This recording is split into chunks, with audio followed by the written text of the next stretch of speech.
नमस्कार दोस्तों, स्वागत है आपका एक बार फिर आपके अपने नीरो मैजिक चैनल पर। और इस वीडियो में हम करेंगे आरआरबी एनटीपीसी एग्जाम के मैथ्स के सवाल जो 12 अप्रैल 2016 थर्ड शिफ्ट में पूछे गए। साथियों, ये क्वेश्चन डिस्टेंस एंड स्पीड का है। आपकी स्क्रीन पर यहां दिया गया है कि पीहू और आयु एक सर्कुलर ट्रैक जिसका डायमीटर 28 मीटर का है उसके चक्कर लगाते हैं। जहां पीहू की स्पीड 48 मीटर पर सेकंड की है, वहीं आयु की 40 मीटर पर सेकंड की। अब अगर दोनों ने एक ही जगह से एक ही डायरेक्शन में भागना शुरू किया है तो बताना है कि दोनों एक दूसरे से दोबारा कब मिलेंगे। मेरे प्यारे साथियों, इस तरह के सवालों को सॉल्व करने के लिए आपको सबसे पहले ट्रैक का पेरीमीटर निकालना होता है। लेकिन आप खुद ही सोचिए कि यहाँ जो ट्रैक है वो एक सर्कुलर ट्रैक है जिसका पेरीमीटर आपको पता होना जरूरी है कि 2 पाई यानी 22/7 आर होता है। अब आप मेरी बात बिल्कुल ध्यान से सुनिए कि इस तरह के सवालों में जहां दो लोग एक ही डायरेक्शन में भागना शुरू करते हो, वहां उनके मिलने का टाइम हमेशा ही ट्रैक के पेरीमीटर के मल्टीपल में छुपा होता है। जैसे यहां आप देखें तो हमें 22 मिलता है, जिससे साफ है कि हमारा जो भी आंसर होगा वो 22 यानी 11 का मल्टीपल जरूर होगा। अब अगर आप ऑप्शंस देखें तो यहां एक ही ऑप्शन ऐसा है जो 11 का मल्टीपल यानी 11 खुद ही है, यानी यही हो जाता है हमारा करेक्ट आंसर। हेलो फ्रेंड्स, आप में से जो लोग मुझे नहीं जानते, मेरा नाम नीरो है। मैं काफ़ी सालों से गवर्नमेंट कॉम्पिटिटिव एग्जाम्स की प्रिपरेशन करवा रहा हूं। मेरे स्टूडेंट्स इनकम टैक्स डिपार्टमेंट जैसे काफ़ी गवर्नमेंट डिपार्टमेंट्स में पोस्टेड हैं।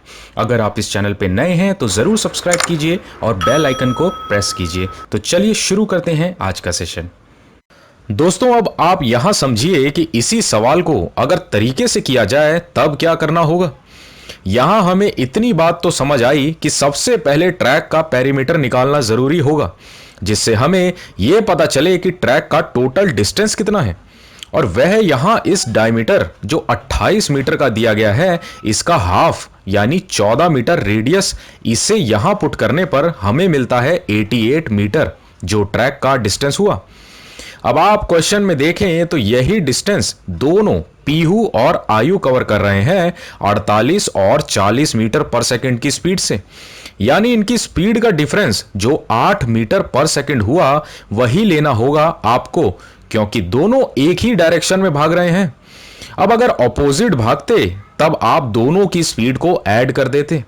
अब यहां हमने इनकी स्पीड का डिफरेंस लिया 8 मीटर पर सेकंड, जो रिलेटिव स्पीड भी कहलाता है साथियों। और इससे ही ट्रैक के डिस्टेंस को डिवाइड कर दिया, जिससे हमें मिला 11 सेकंड।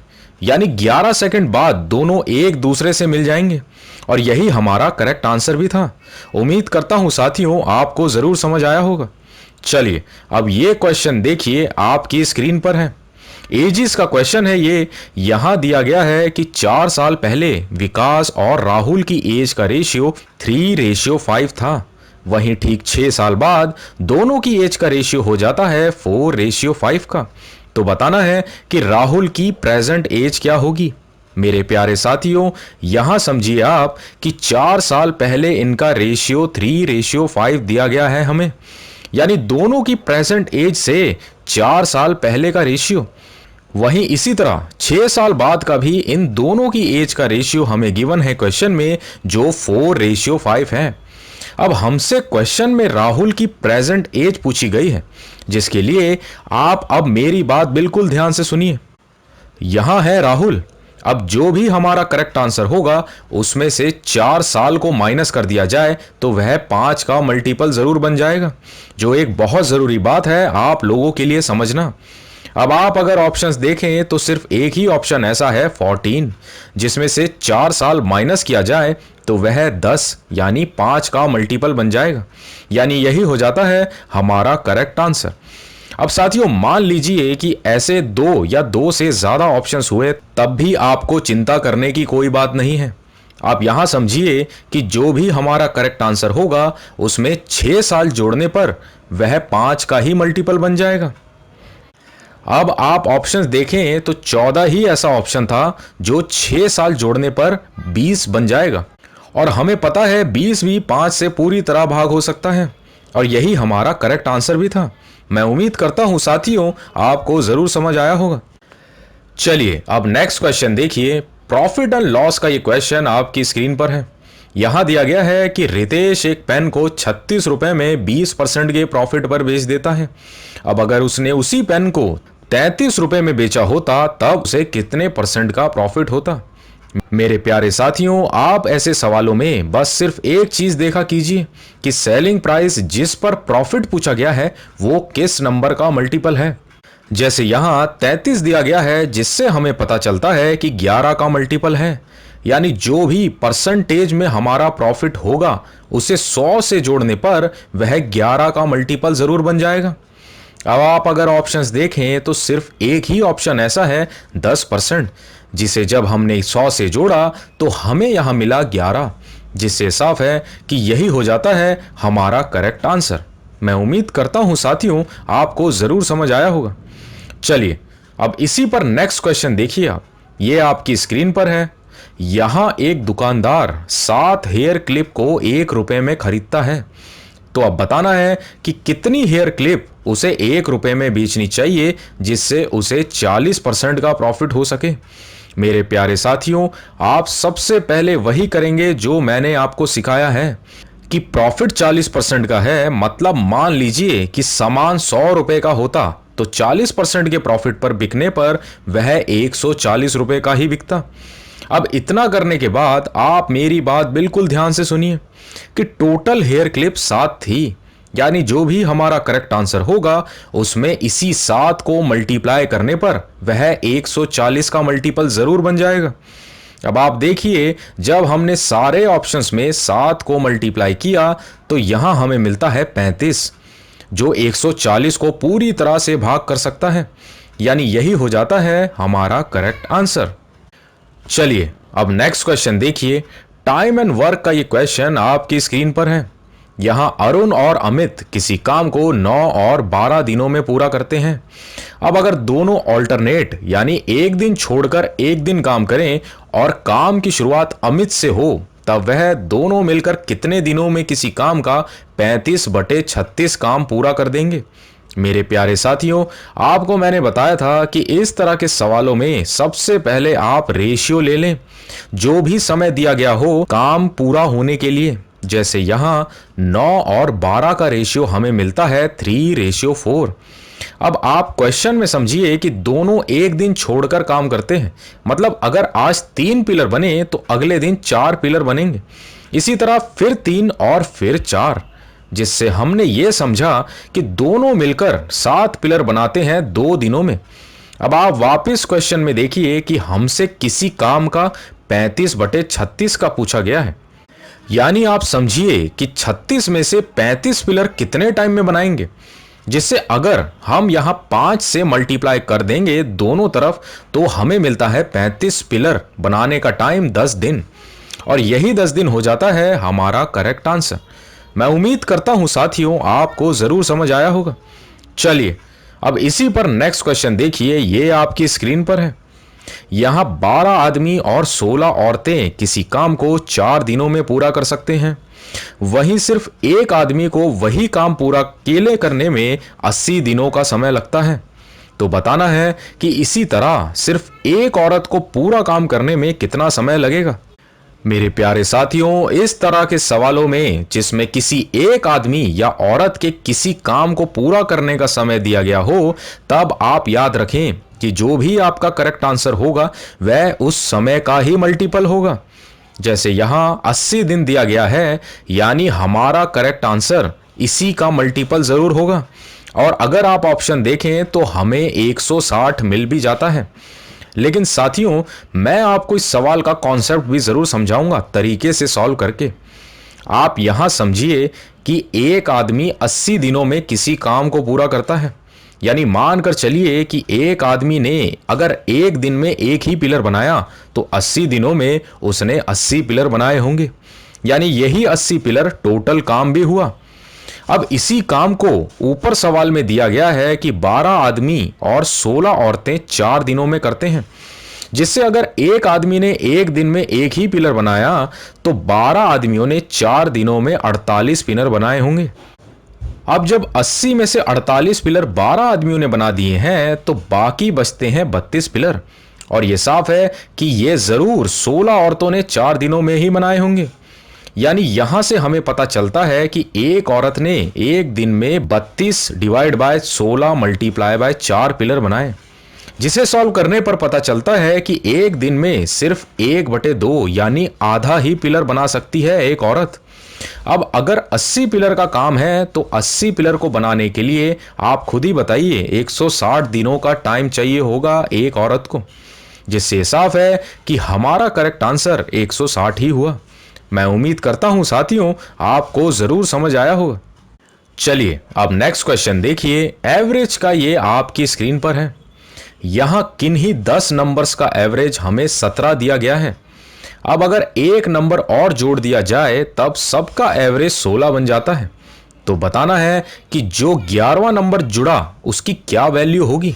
मेरे प्यारे साथियों, आप यहां समझिए कि 10 नंबर्स का एवरेज हमें 17 दिया गया है। अब सिर्फ एक और नंबर जोड़ने से सबकी एवरेज 16 हो जाती है, यानी एक कम हो जाती है, जिससे हमने ये समझा कि सारे 10 नंबर्स की एवरेज एक से कम हो गई, यानी टोटल 10 नंबर कम हुए हैं एक नए नंबर को जोड़ने से। यानी अब अगर इसी 10 को अभी की सबकी एवरेज से माइनस कर दिया जाए तो हमें पता चल जाएगा कि उस 11वें नंबर की वैल्यू कितनी ही, जिससे यहां हमें मिलता है 6, और यही हमारा करेक्ट आंसर भी हुआ। मैं उम्मीद करता हूं साथियों आपको जरूर समझ आया होगा। चलिए अब नेक्स्ट क्वेश्चन देखिए। यह क्वेश्चन आपकी स्क्रीन पर है। यहां दिया गया है कि 3 नंबर्स हैं जिसमें दूसरा पहले का 3 गुना है, वहीं तीसरे का 2 गुना।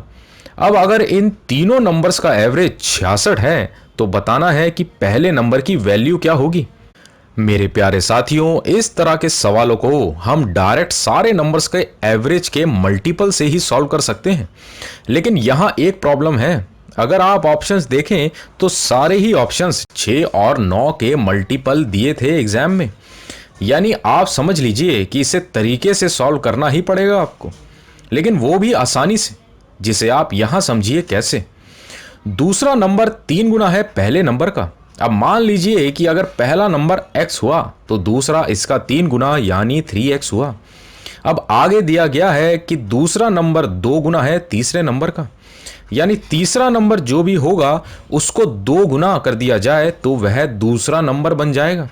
अब आप इसे भी लिखने का तरीका समझिए कि हम तीसरे नंबर को 3x/2 लिख सकते हैं, जिससे आप खुद देखें और समझें कि इसे अगर 2 गुना यानी 2 से मल्टीप्लाई किया जाए तो यह 3x यानी दूसरा नंबर बन जाएगा। अब यहां हमें 3 नंबर्स तो मिल गए। अब इनका एवरेज हमें सवाल में 66 दिया गया है, यानी इन तीनों को जोड़ें तो वह 66 मल्टीप्लाई बाय 3 के सम के इक्वल हुआ। अब यहां से आप आसानी से x की वैल्यू निकालें जो हमें मिलती है 36, यानी यही पहला नंबर हुआ जो हमसे पूछा गया था सवाल में, और यही हमारा करेक्ट आंसर भी है साथियों। चलिए अब नेक्स्ट और थोड़ा अलग क्वेश्चन देखिए। ये आपकी स्क्रीन पर साथियों थोड़ा ध्यान से समझिएगा। ऐसा 3 डिजिट का लार्जेस्ट नंबर पूछा गया है जो 15, 18, 27 और 30 से पूरी तरह भाग हो सके। मेरे प्यारे साथियों, इस सवाल को भी हम नीरो मैजिक कॉन्सेप्ट के मल्टीपल वाली ट्रिक से आसानी से कर सकते हैं। यहां समझिए कि 18 हमें दिया है जिसमें 9 भी होता है और 3 भी, यानी जो भी हमारा करेक्ट आंसर होगा वह 9 से पूरी तरह भाग हो रहा होगा। अब आप अगर ऑप्शंस देखें तो यहां 900 और 810 हमें मिलता है जो 9 के मल्टीपल हैं।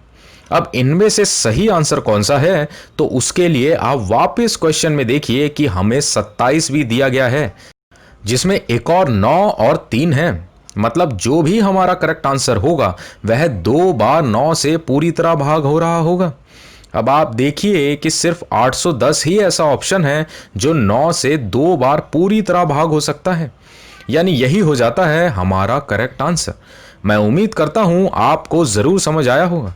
चलिए अब नेक्स्ट क्वेश्चन देखिए। ये आपकी स्क्रीन पर यहां किसी कॉलेज में 25% मेल फैकल्टी इक्वल है 1/3 फीमेल फैकल्टीज के, तो बताना है कि दोनों मेल और फीमेल फैकल्टी का रेशियो क्या होगा।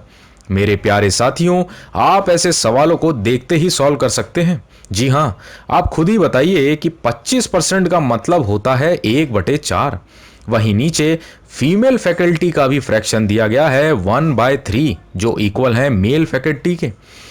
यानी यहां से हमें पता चला कि मेल बटे फीमेल हुआ 4/3। और साथियों, यही 4/3 हो जाता है 4:3 हमारा करेक्ट आंसर। चलिए अब नेक्स्ट क्वेश्चन देखिए। एलसीएम का ये क्वेश्चन आपकी स्क्रीन पर है। यहाँ ये 5 फ्रैक्शंस दिए गए हैं और हमसे इनका एलसीएम पूछा गया है। मेरे प्यारे साथियों, आपको इतना पता होना ज़रूरी है कि किसी भी फ्रैक्शंस का रेशियो निकालने का तरीका होता है कि ऊपर यानी न्यूमरेटर में दी गई सबकी वैल्यूज़ का एलसीएम ले लेना और नीचे डिनोमिनेटर में दी गई सबकी वैल्यूज़ का एचसीएफ निकालना। अब यहाँ समझने वाली बात यह है कि डिनोमिनेटर में एचसीएफ निकालना होता है और ये बात भी साफ है कि एचसीएफ हमेशा ही सबसे छोटी वैल्यू होती है। बस इतना सा काम था। और अब आप अगर ऑप्शंस देखें तो यहाँ ऑप्शन सी यानी 32/3 ही ऐसा ऑप्शन है जिसके डिनोमिनेटर में सबसे छोटी वैल्यू यानी 3 दिया गया है, जो एचसीएफ होगा, जिससे साफ है कि हमारा करेक्ट आंसर यही हुआ। मैं उम्मीद करता हूं साथियों आपको जरूर समझ आया होगा। चलिए अब नेक्स्ट क्वेश्चन देखिए। इक्वेशन बेस्ड क्वेश्चन है ये आपकी स्क्रीन पर।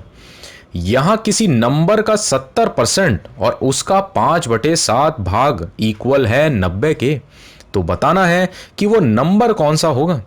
मेरे प्यारे साथियों, आप बस एक बात समझिए कि इक्वल टू में यहां 90 दिया गया है, जिससे इतना तो साफ है कि इक्वेशन में भी कहीं ना कहीं 9 जरूर छुपा होगा, तभी इक्वल में 9 आया है, जो एक बहुत जरूरी बात है समझना।